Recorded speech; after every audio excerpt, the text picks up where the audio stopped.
Hello hi എല്ലാവർക്കും നമസ്കാരം. ഞാൻ ശ്രീലത ജയചന്ദ്രൻ. നമ്മളിവിടെ കഴിഞ്ഞ ദിവസം ചെയ്ത ക്ലാസ് എന്ന് പറയുന്നത് C++ ആണ് നമ്മൾ സ്റ്റാർട്ട് ചെയ്തിരുന്നത്. അപ്പം C++ എന്ന് പറയുമ്പോൾ എന്താണ്, സി വിത്ത് ക്ലാസ്സസ് ആണല്ലേ. അപ്പോൾ പ്രോഗ്രാമിംഗ് അതിൻ്റെ മെത്തേഡൊക്കെ സെയിം തന്നെയാണ്, വേറെ വലിയ ഡിഫറൻസ് ഒന്നും വരുന്നില്ല. പക്ഷെ അഡീഷണൽ കുറേ ഫീച്ചേഴ്സ് ഇതിനകത്ത് വരുന്നുണ്ട്, ഊപ്സ് കൺസെപ്റ്റ് വരുന്നുണ്ട് അല്ലേ. അപ്പം ഞാൻ കഴിഞ്ഞ ദിവസം പറഞ്ഞെന്ന് പറഞ്ഞാൽ സി ഇൻ സി ഔട്ട് ഒക്കെ വെച്ചിട്ടുള്ള ഒരു പ്രോഗ്രാമിംഗ് സെഷനാണ് നമ്മൾ പറഞ്ഞിരുന്നത്. അപ്പോൾ അതിന് വേണ്ടിയിട്ട് നമ്മളിവിടെ ഇൻക്ലൂഡ് സ്റ്റേറ്റ്മെന്റ് യൂസ് ചെയ്യുന്ന ഏതാണ്, IO stream.h എന്ന് പറയുന്ന ഹെഡർ ഫയൽ നമ്മളിവിടെ യൂസ് ചെയ്യണം. IO stream മീൻസ് എന്താണ്, ഇൻപുട്ട് ഔട്ട്പുട്ട് സ്ട്രീം, അതാണ് ഇവിടെ മീൻ ചെയ്യുന്നത്. ഓക്കെ, അപ്പോൾ നമുക്കിവിടെ ഒരു സിമ്പിൾ ആയിട്ടൊരു പ്രോഗ്രാം എഴുതി നോക്കാം. മറ്റേതിൽ പറയുന്ന പോലെ ഡാറ്റ ടൈപ്സ്, ടോക്കൺസ് അതെല്ലാം സെയിം ആണ്. ആദ്യം നമ്മൾ പറഞ്ഞത് ടോക്കൺസ് പറഞ്ഞിരുന്നു, അത് കഴിഞ്ഞ് എന്താണ് സെന്റൻസ് എന്ന് പറഞ്ഞു അല്ലേ. കളക്ഷൻ ഓഫ് ടോക്കൺസ് തന്നെയാണ് ഒരു സെന്റൻസ് എന്ന് പറയുന്നത്. അപ്പോൾ അതെല്ലാം നമ്മൾ സിയിൽ പറഞ്ഞതിന്റെ സെയിം തന്നെയാണ് ഇവിടെയും വരുന്നത്. എന്തെങ്കിലും ഡൗട്ട്സ് ഉണ്ടെങ്കിൽ അതിന്റെ സ്റ്റാർട്ടിംഗ് പോർഷൻ എടുത്ത്, സിയുടെ സ്റ്റാർട്ടിംഗ് പോർഷൻ ഞാൻ ചെയ്തിട്ടുണ്ട്, അതെടുത്ത് നോക്കിയാൽ മതി. അപ്പോൾ നമുക്കിവിടെ ഡാറ്റ ടൈപ്സ് എല്ലാം സിമിലർ ആണ്. നമ്മളിവിടെ എന്ത് കൊടുക്കുകയാണ്, A, B, C എന്ന് പറഞ്ഞിട്ട് സ്റ്റേറ്റ്മെന്റ്സ് കൊടുക്കുന്നു. ഇതും അങ്ങനെ തന്നെയാണ്. സെമി കോളനിൽ വേണേൽ ഓരോ ലൈനും എൻഡ് ചെയ്യാൻ. പക്ഷെ മെയിൻ എന്ന് പറയുന്ന ഫംഗ്ഷൻ ആണ്. ഫംഗ്ഷൻ ഹെഡറിൽ നമ്മൾ സെമി കോളൻ കൊടുക്കില്ല. ഓക്കെ, എന്നിട്ട് ഇവിടെ ഞാൻ ഒരു പ്രോംപ്റ്റിംഗ് മെസ്സേജ് കൊടുക്കുന്നത് എങ്ങനെയായിരിക്കും, സി ഔട്ട് എന്ന് പറഞ്ഞിട്ട് ഡബിൾ ലെസ് ദാൻ കൊടുക്കുകയാണ്. ഇവിടെ ഇതിനകത്ത് ഡബിൾ കോട്ട്സിനകത്ത് നമുക്ക് എന്താണ് പ്രോംപ്റ്റിംഗ് മെസ്സേജ് വേണ്ടത് എന്നുള്ളത് നമ്മളിവിടെ സ്പെസിഫൈ ചെയ്ത് പറയണം. കണ്ടോ, അപ്പൊ ഇതായിരിക്കും അവിടെ മേളിൽ പ്രിന്റ് ചെയ്ത് കാണിക്കുന്നത്. എന്നിട്ട് നമുക്ക് റീഡ് ചെയ്യേണ്ട വാല്യൂസ് എന്തൊക്കെയാണ്, അവിടെ കൊടുക്കേണ്ടത് ഡബിൾ ഗ്രേറ്റർ ദാൻ ആണ്. സീനിന്റെ കൂടെ പറയേണ്ടത് ഡബിൾ ഗ്രേറ്റർ ദാൻ ആണ്. നമ്മൾ പറഞ്ഞു ഈ സി ഇൻ സി ഔട്ട് എന്ന് പറയുന്നത് ഇതിനകത്തുള്ള ബിൽറ്റ് ഇൻ ക്ലാസസിന്റെ ഓബ്ജക്ട്സ് ആണ്. അതായത് നമുക്കിവിടെ ഫംഗ്ഷൻ ഓവർലോഡിംഗ് വെച്ചിട്ട് ഈ രണ്ട് ഓപ്പറേറ്ററിനെയും ഓവർലോഡ് ചെയ്തിരിക്കുകയാണ്, double greater than, double less than. Normally അത് യൂസ് ചെയ്യുന്നതെന്ന് പറഞ്ഞാൽ എന്തിനാണ്, ഷിഫ്റ്റ് ഓപ്പറേറ്റേഴ്സ് ആയിട്ടാണ് ഇവിടെ യൂസ് ചെയ്യുന്നത്. നോർമലി CPP-യിലൊക്കെ യൂസ് ചെയ്യുന്നത്. പക്ഷെ ഇവിടെ ചെയ്തിരിക്കുന്നതെന്ന് പറഞ്ഞാൽ ആ ഒരു പർട്ടിക്കുലർ ക്ലാസ്സിനകത്ത് ഈ ഫംഗ്ഷനെ ഓവർലോഡ് ചെയ്ത് വെച്ചിരിക്കുകയാണ്. അപ്പൊ ഈ ആ ക്ലാസിന്റെ ഒരു ഒബ്ജക്റ്റിന്റെ കൂടെ ഈ ഓപ്പറേറ്റർ നമ്മൾ യൂസ് ചെയ്യുന്ന സമയത്ത് എന്തായിരിക്കും, ഇത് ഇൻപുട്ട് ഫംഗ്ഷനും ഔട്ട്പുട്ട് ഫംഗ്ഷനും ആയിട്ട് മാറും. ഓക്കെ, ഇവിടെ നമുക്ക് റീഡ് ചെയ്യേണ്ട ഫംഗ്ഷൻസ് എന്ന് പറയുന്നത് ഏതൊക്കെയാണ്, ഉണ്ട്, സോറി ഫംഗ്ഷൻ അല്ല, വേരിയബിൾ അല്ലേ. സീൻ എന്ന് പറയുന്നത് നമ്മളിവിടെ ഒരു ഇൻപുട്ട് ഓബ്ജക്റ്റ് ആയിട്ടാണ് ഉപയോഗിക്കുന്നത്, ബി അല്ലെ. ഇപ്പൊ രണ്ട് വാല്യൂ റീഡ് ചെയ്താൽ മതി. അപ്പൊ നമുക്ക് ഇവിടെ ഇങ്ങനെ കൊടുക്കാം, ഇവിടെ രണ്ട് വേരിയബിള് വാല്യൂ റീഡ് ചെയ്യാൻ പറഞ്ഞു അല്ലെ. ഇനി ഞാൻ ഇവിടെ സി എന്ന് പറയുന്ന വേരിയബിളിലോട്ട് ഇതിനെ രണ്ടും കൂടി സം ചെയ്യുവാണ്, A + B എന്ന് കൊടുക്കുവാണ്. ഓക്കെ, എന്നിട്ട് ഇവിടെ നമുക്ക് സി പ്രിന്റ് ചെയ്യിപ്പിക്കാം. സി ഔട്ട് എന്താണ്, ഓപ്പറേറ്റർ. ഇതിനെ ഇൻപുട്ട് ഓപ്പറേറ്റർ എന്നും ഔട്ട്പുട്ട് ഓപ്പറേറ്റർ എന്നും പറയാം. ഓക്കെ, സിന്റെ കൂടെ വരുന്നത് ഇൻപുട്ട് ഓപ്പറേറ്റർ ആണ്, സി ഔട്ടിന്റെ കൂടെ വരുന്നത് ഔട്ട്പുട്ട് ഓപ്പറേറ്റർ ആണ്. അപ്പൊ സി ഔട്ടിന്റെ കൂടെ ഞാൻ എന്ത് കൊടുത്തു, ഔട്ട്പുട്ട് ഓപ്പറേറ്റർ കൊടുത്തു. ഇതിനകത്ത് എങ്ങനെ പറയാം, സിയുടെ വാല്യൂ ജസ്റ്റ് ഇങ്ങനെ വെറുതെ വേണമെങ്കിൽ പ്രിന്റ് ചെയ്യാം. പല മെത്തേഡിൽ നമുക്ക് പ്രിന്റ് ചെയ്ത് നോക്കാം എങ്ങനെയൊക്കെ വരുന്നു എന്നുള്ള അറിയാലോ. അപ്പൊ ഇതിനകത്ത് സീൻ കൊടുത്തു, അതിന്റെ കൂട്ടത്തില് എന്ത് പറയാണ്, കോഡ്സിനകത്ത് /n അല്ലെ, ന്യൂ ലൈൻ, ഓരോ ഇത് കഴിയുമ്പോഴും എന്താണ് ന്യൂ ലൈൻ കൊടുക്കാൻ പറഞ്ഞു അല്ലെ. എന്നിട്ട് ഇവിടെ സി ഔട്ട്, അടുത്ത സി ഔട്ടില് ഞാൻ ഇങ്ങനെയാണ് കൊടുക്കുന്നത്, സം ഈക്വൽ ടു എന്ത് പറയാണ്, അഗെയിൻ ഓപ്പറേറ്റർ സി. കണ്ടോ, അപ്പൊ ഇവിടെ സം എന്ന് പറയുന്നത് ഒരു സ്ട്രിംഗ് ആയിട്ടാണ് ഇവിടെ കൊടുത്തിരിക്കുന്നത്. ഡബിൾ കോട്ട്സിനകത്ത് കൊടുത്തു. അപ്പൊ അത് കഴിഞ്ഞ് കോഡ്സ് ക്ലോസ് ചെയ്തതിനു ശേഷം വീണ്ടും ഓപ്പറേറ്റർ, അത് കഴിഞ്ഞ് സിയുടെ വാല്യൂ പ്രിന്റ് ചെയ്യാൻ പറഞ്ഞു അല്ലെ.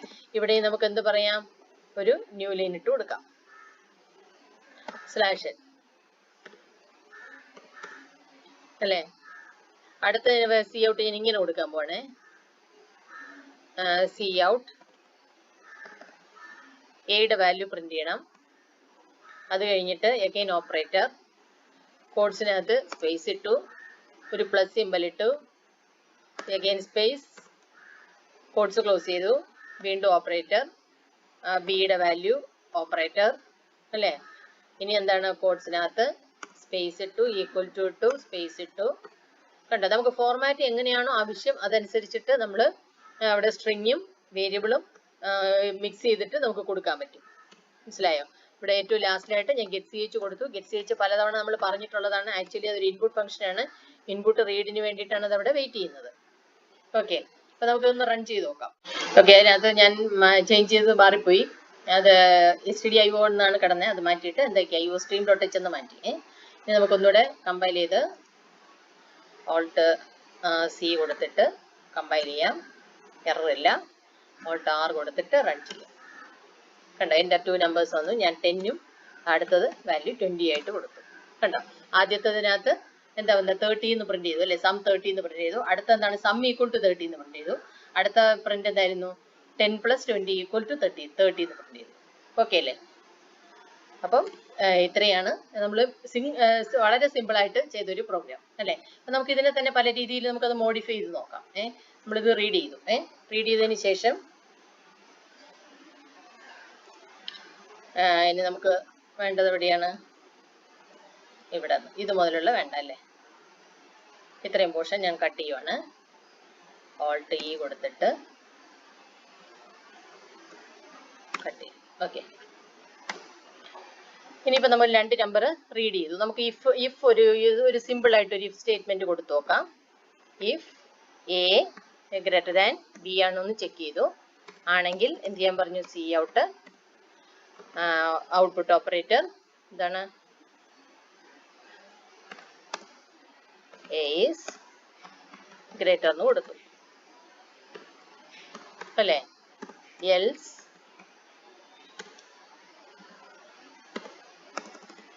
സി ഔട്ട്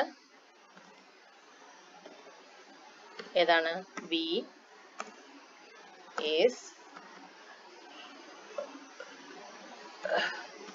ഗ്രേറ്റർ എന്ന് കൊടുത്തു.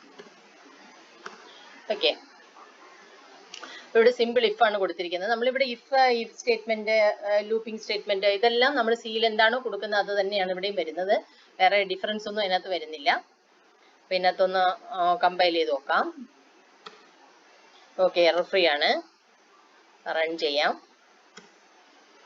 എൻ്റെ 2 നമ്പേഴ്സ് കണ്ടോ, ക്ലിയർ സ്ക്രീൻ ഞാൻ കൊടുക്കാത്തതുകൊണ്ടാണ് ഇങ്ങനെ കിടക്കുന്നത് അല്ലേ. നമുക്ക് നോക്കാം. 100, അടുത്ത വാല്യൂ 200. കണ്ടോ, ബി ഈസ് ഗ്രേറ്റർ എന്ന് പ്രിന്റ് ചെയ്തു അല്ലേ. ഞാനിത് സ്ക്രീൻ ക്ലിയർ ചെയ്തിരുന്നില്ല, അതുകൊണ്ടാണ് എന്താണ് അതിനകത്ത് കംപ്ലീറ്റ് ആയിട്ട് പഴയ പ്രോഗ്രാമിന്റെ റിസൾട്ടും കൂടെ ഔട്ട്പുട്ടും കൂടെ അവിടെ കിടക്കുകയാണ് അല്ലേ. അപ്പോൾ ഇവിടെ എന്ത് കൊടുക്കണം, CLR SCR എന്നുള്ള ഫംഗ്ഷൻ ഇവിടെ കൊടുക്കണം. അത് നമുക്ക് പ്രത്യേകിച്ച് ഹെഡർ ഫയൽ വേണ്ട, കോണിയോ.h-നകത്ത് തന്നെയാണ് അതും വരുന്നത് അല്ലേ. നമുക്ക് ഇത്രയും പോർഷൻ ഒന്ന് സേവ് ചെയ്യാം. സേവ് ചെയ്തു. ഇനി ഒന്ന് റൺ ചെയ്ത് നോക്കാം. കണ്ടോ, മറ്റേ ക്ലിയർ ആയി, നേരത്തെ ഉണ്ടായിരുന്ന ക്ലിയർ ആയി. ഞാനിപ്പോൾ കൊടുക്കുന്നത് 100ഉം 50ഉം ആണ് കൊടുക്കാൻ ഉദ്ദേശിക്കുന്നത്. കണ്ടോ, എ ഈസ് ഗ്രേറ്റർ എന്ന് പറഞ്ഞ് പ്രിന്റ് ചെയ്ത് കാണിച്ചു. കണ്ടോ, ഇതുപോലെ തന്നെയാണ് നമുക്ക് ബാക്കിയുള്ള കാര്യങ്ങൾ എല്ലാം വരുന്നത്. ഇനി നമുക്ക് അടുത്ത പോർഷൻ വരുന്നതെന്ന് പറഞ്ഞാൽ നമുക്ക് എന്താണ് ഊപ്സ് കൺസെപ്റ്റിനകത്ത് വരുന്ന അഡീഷണൽ ഫീച്ചേഴ്സ് ഏതൊക്കെയാണെന്നുള്ളത് നമുക്ക് അതിൽ നിന്ന് സ്റ്റാർട്ട് ചെയ്ത് പോകാം. ഓക്കെ, ബാക്കിയെല്ലാം നമുക്ക് അതുവരെ ചെയ്ത പോർഷൻ എന്ന് പറഞ്ഞാൽ ഏകദേശം സ്ട്രക്ചർ വരെ ചെയ്ത എല്ലാം ഇതിനകത്ത് പോയിന്റേഴ്സ് ഉൾപ്പെടെ എല്ലാം ഇതിനകത്ത് സെയിം തന്നെയാണ്. അപ്പം ഇതിനകത്ത് എന്തൊക്കെ ഇനി അഡീഷണൽ ഫീച്ചേഴ്സ് വരുന്നു എന്നുള്ളതാണ് ഇനി അടുത്ത ക്ലാസ് മുതൽ പറയാൻ പോകുന്നത്. ഓക്കെ, അപ്പോൾ ഇതുവരെ വീഡിയോ കണ്ടവരൊക്കെ ലൈക്ക് ചെയ്യുക, ഷെയർ ചെയ്യുക, അതുപോലെ മറക്കാതെ തന്നെ സബ്സ്ക്രൈബ് ചെയ്ത് പോവാം. ഓക്കെ, കുറേ നല്ല പ്രോഗ്രാം കളക്ഷനൊക്കെ എടുത്തിട്ട് നമുക്ക് ഇതുപോലെ ചെയ്തു പോകാൻ പറ്റും. നിങ്ങൾക്ക് ഉപയോഗപ്രദമായിരിക്കും.